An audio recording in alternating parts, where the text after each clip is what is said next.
All right, so Ole Miss plays LSU this Saturday. The game is going to take place at Vaught Hemingway Stadium, which is one of my favorite stadiums in college football. I went last year. The experience was incredible. And you all know that I go to the University of Alabama, so I'm a huge supporter of the University of Alabama, the Crimson Tide, but of course other SEC teams as well. I love my SEC. And I'm somebody you can ask any of my family or friends that's when I truly love someone or something, I give it tough love sometimes. And I think that Ole Miss is at a point where they need some tough love from me here. So I'm gonna break this down here. Ole Miss and high stakes games, high pressure games, games that are going to have implications for later in the season. Ole Miss has been horrific. Any important game, dating back to last October when they traveled to Tiger Stadium, Death Valley, to take on LSU, and it was an afternoon slots. 2:30 p.m. Central Time on CBS, and they got clobbered by the Tigers 45-20. That was only their first loss of the year. So fast forward a couple weeks later, they have the chance to host Alabama, who was coming off of that loss to LSU and just really was not in rhythm. So Ole Miss once again had a prime opportunity, just like they did against LSU, on that 2:30 p.m. Central slot on CBS to make a statement. And if they were to have beaten Alabama in that game, they would have still had a chance to go to Atlanta to play in the SEC championship. Which, believe it or not, and I couldn't believe when I discovered this, Ole Miss has yet to play in Atlanta in the SEC championship. So this was a huge opportunity if Ole Miss were to have beaten Alabama to stay alive and have a chance to race against LSU to get that spot against Georgia and Atlanta. But even though they were up by 10 at one point in that game, they collapsed. Alabama won, and Ole Miss's chances at the SEC championship were eliminated. They were gone. Fast forward to the week following that. Ole Miss has a chance to redeem themselves on the road up in Fayetteville, Arkansas. They get clobbered by Arkansas, who I still believe Ole Miss was significantly better than.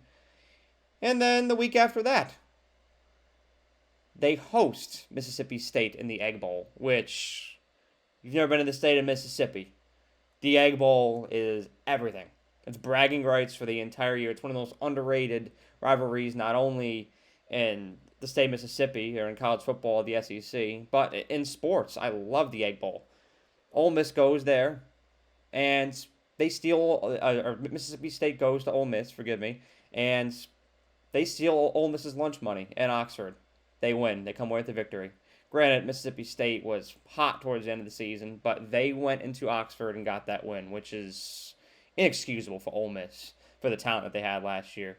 And then they play against Texas Tech in the Texas Bowl, and they just get outperformed. Those final three were just inexcusable losses. The LSU and Alabama game last year, those are opportunities for Ole Miss to make a statement and go to heights that they haven't been to before. They failed to capture the opportunity, and then they just imploded. And then we go to last weekend where Ole Miss yet again was facing a vulnerable Alabama team. Here in Tuscaloosa, but this was a vulnerable Alabama team. This was a chance for Ole Miss to get a leg up on Alabama and LSU, who has a loss this year.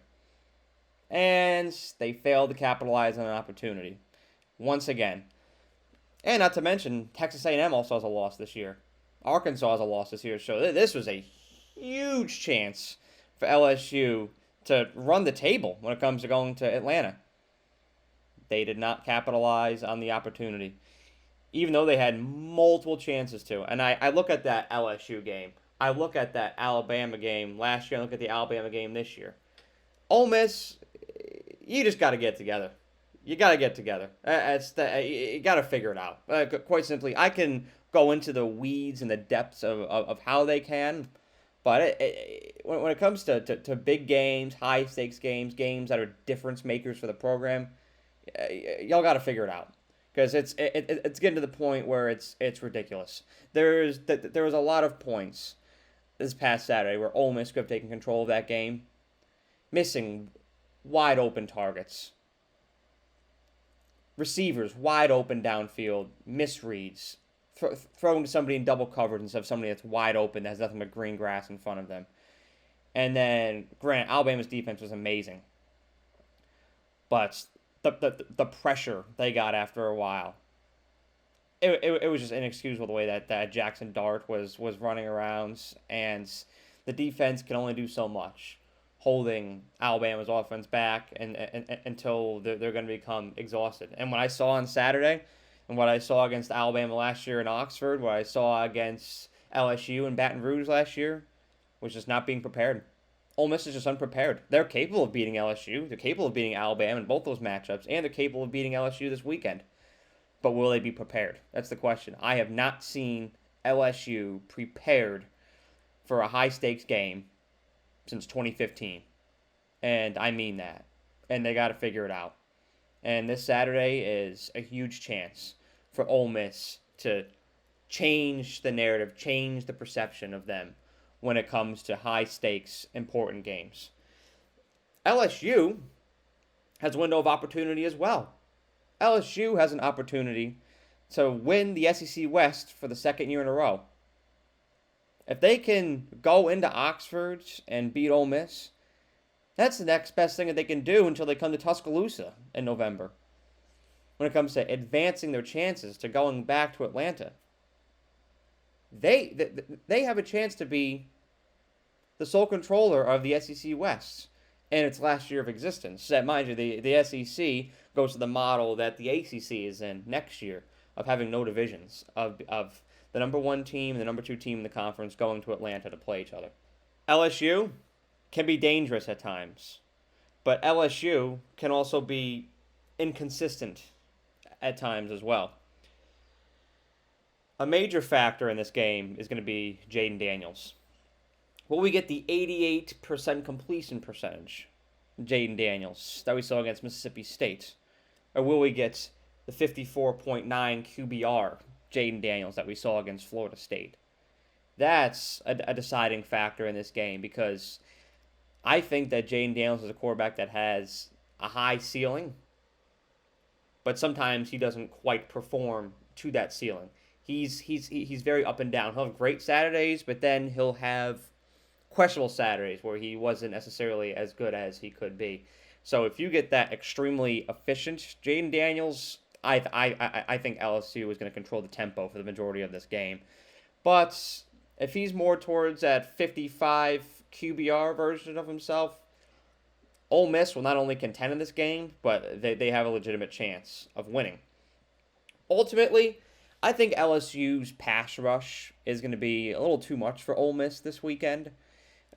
LSU seems to be finding their identity a little bit more each week, and their offense continues to flow better and better every week. You saw it against Mississippi State. You saw it against Arkansas last week. And even though that Arkansas game was tighter than expected, offensively, LSU was clicking, especially in the second half.